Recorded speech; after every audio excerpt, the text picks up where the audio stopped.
আজকে একটা অদ্ভুত ভিডিও বানাবো। এখানে দেখেন, আজকে আমি স্লাইম ফ্যাক্টরি এটা আমি ঘরে বানানোর চেষ্টা করব। আপনারা ভাবতেছেন আমি পাগল হয়ে গেছি কিনা।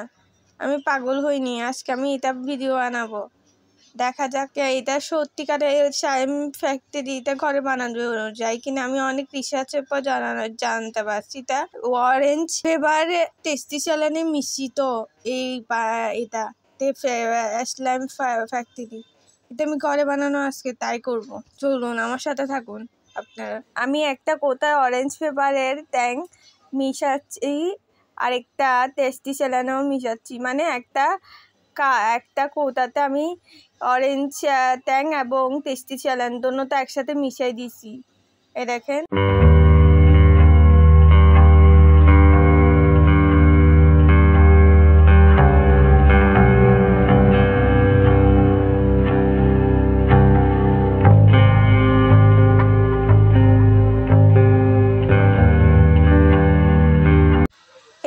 এবার আমি আরেকটা কৌটায় স্লাইম ফুটিটা এইটা রাখতেছি।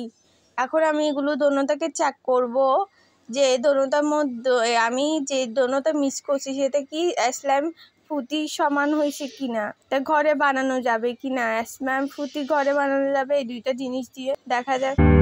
দেখতে পাচ্ছেন একটা কোথায় স্লাইম ফুটির ট্যাং আছে, আরেকটাতে আমরা দুইটা ট্যাং মিশানো হয়েছে, যে টেস্টি স্যালান এবং কি যেন অরেঞ্জ ট্যাং। দেখা যাক কোনটা বেটার, এটা কি আদৌ ওইটার সাথে কম্পেয়ার হতে পারে কিনা।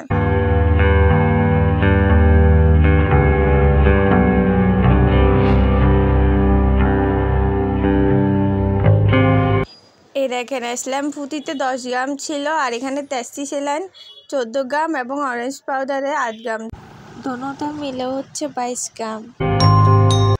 এই দেখেন, আমি এখন যে দুইটা ট্যাং মিশাইছিলাম সেটা আমি একটা পানিতে ঢালতেছি। দেখেন এটা হচ্ছে যে ওই টেস্টি স্যালান এবং অরেঞ্জ ফ্লেভারেরটা।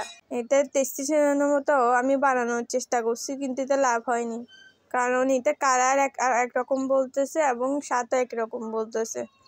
আর আপনাদেরকে দেখাচ্ছে আমি টেস্টি ইসলামি ফুটির রং। এখানে আমি ইসলামি ফুটির সঙ্গে পানিতে মিশিয়ে দিছি। দেখেন কালারটা কিরকম সাদা আর টেস্টিও। মানে এটা ঘরে বানানো যাবে না, এটা বাইরের থেকেই কেনা উচিত। এটা ঘরে বানানো মানে একটা ফেল।